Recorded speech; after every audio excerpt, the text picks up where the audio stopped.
Sortu zen, 80. hamarkadan edo, eta taldetxo bat sortu zen, harin hartien euen Isabel Guridi hemen herri eskolako irakastea. Eta orduan, apur bat hasieran izan zen, fantzien hemengo baserrixetan eta tresnak eta eskatzen, eta inauen hasierako tresnarekin erakusketa bat. Eta ikusitza, kriston interesa piztu zala, eta jende mordo bat pasau zala, eta udaletxeei lokaltxo bat eskatu, eta hola hasi zen, udaletxeko bajutxo batzutan.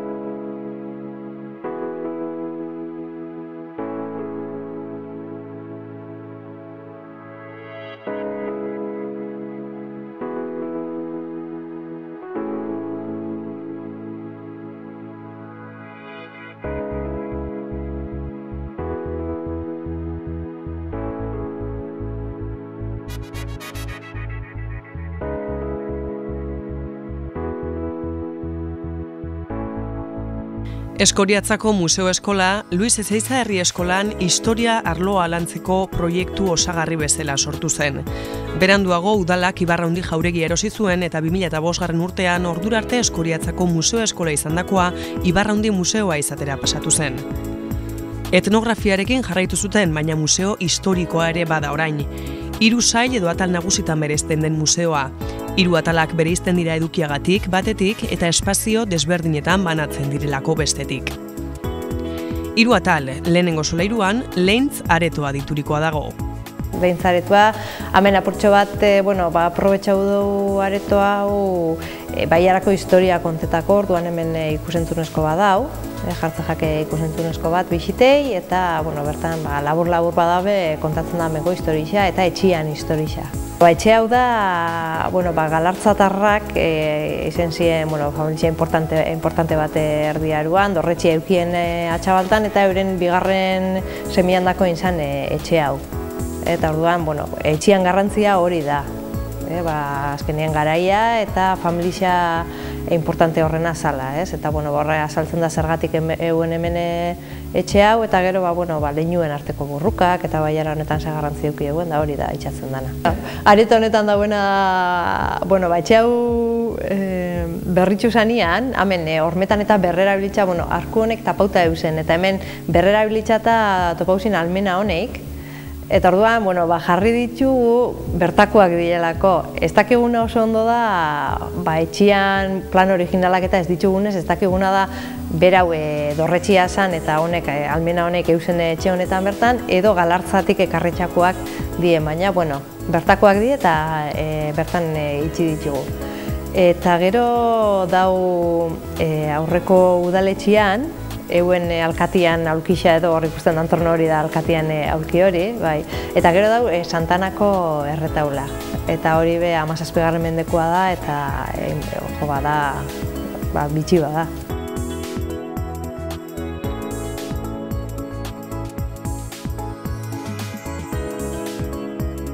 Bigarren solairura igota, beste 2 gela ikusteko aukera izango du bisitariak.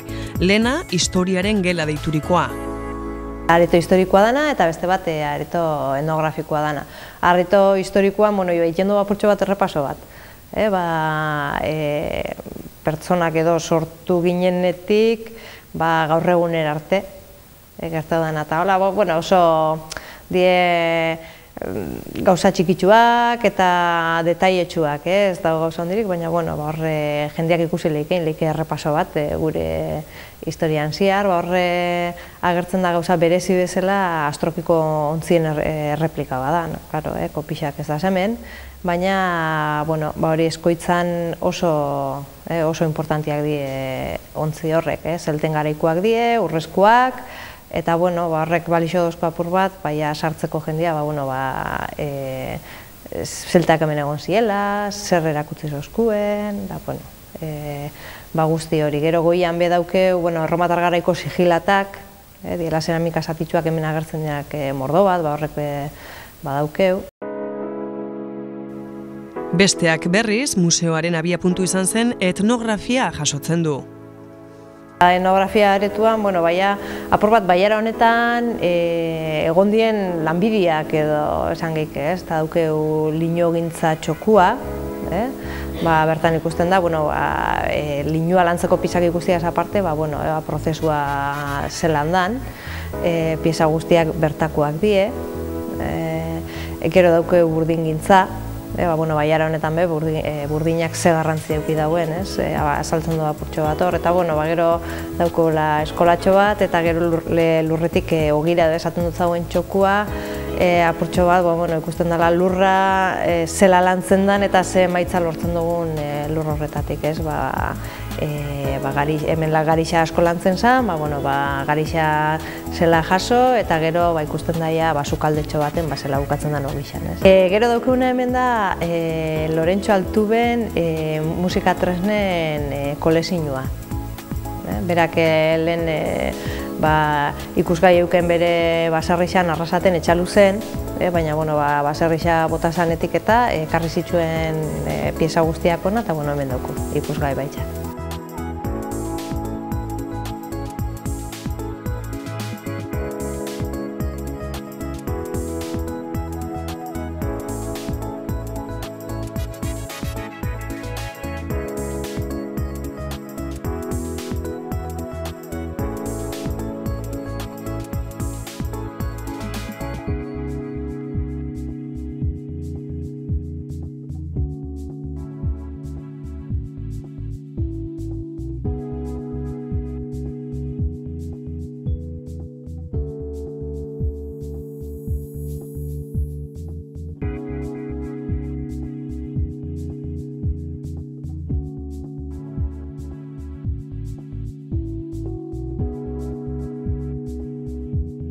Museo honetako beste ezaugarrietako bat eta gainera nik uste dut eure gehien guztetan jakena die eta ilarrak. Orduan egiten dugu goian ikusten dugun gaia ikusi txabe, gero ikusi dugunan gaineko eta ilarrak egiten ditugu. Orduan gaur etorri badia historia horrea lantzen, lehen gizakia lantzen, egiten dugu sua harriekin, monumentu megalitikoak, egiten dugu marrazkia, balabarrazkia izango baliz moduan.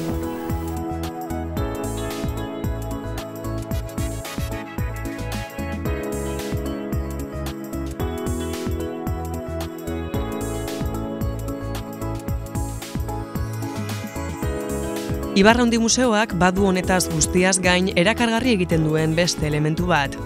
Zubiate zeramika labea hain justu. Ibarraundi Museoaren ondoan dago, haren jatorrizko lekuan noski eta haren inguruan zeramikaren gaineko erakusketa ipini dute. Zubiate labea Euskal Herrian gordetzen den zeramika labea adibide honenetakoa da eta gaur egunera arte iritsi den mota horretako bakarra Gipuzkoan. Noizkoa den ez dakigun arren, labeari buruzko lehen aipamen historikoak 1874koak dira. Zubiate irekita egon zen 20. mendeko lehen hamarkadara arte, bertan aritu zen azken ontzigileak, Felix Zubiatek, bertalan egiteari utzi zion arte. 1974 arte etzakigun laba hemen zauen ibez. Eta hortan, bazelan aipamena bazauen iztegi hortan eta bazauen Enrique Ibabe deitzen den zeramista ezagun bat. Eta bera ibilizan pixkate guzti honen atzian eta azkenian zerrerixa baten ikusi zen topo zabien laba.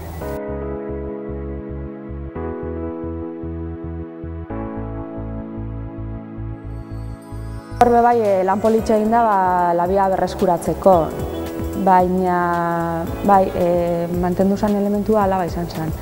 Eta hor ibilleidia lanean Arantzadiko lantalde bat 2000 marka egin duen.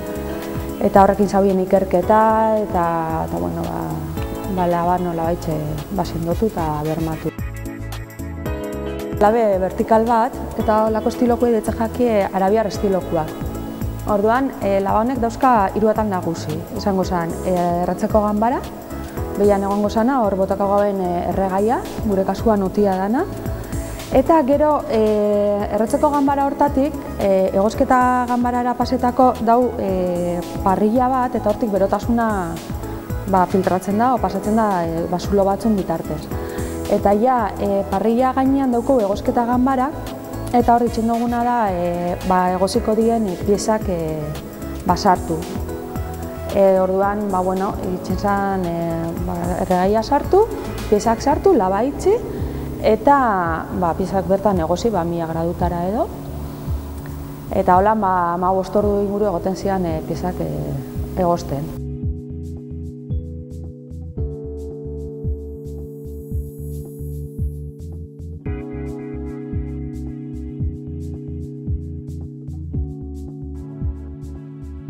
Erakusketa lau atal nagusitzen banatuta. Lehenengokoa izango zen buztina ataratziana, hemen koladorien sistema erabiltzen zen, Esteibarretik ataratzen zian buztina. Gero bigarren atal batean pasauko ginak buztingilean tailerrera, izango zela hemen gauzen esparru hau.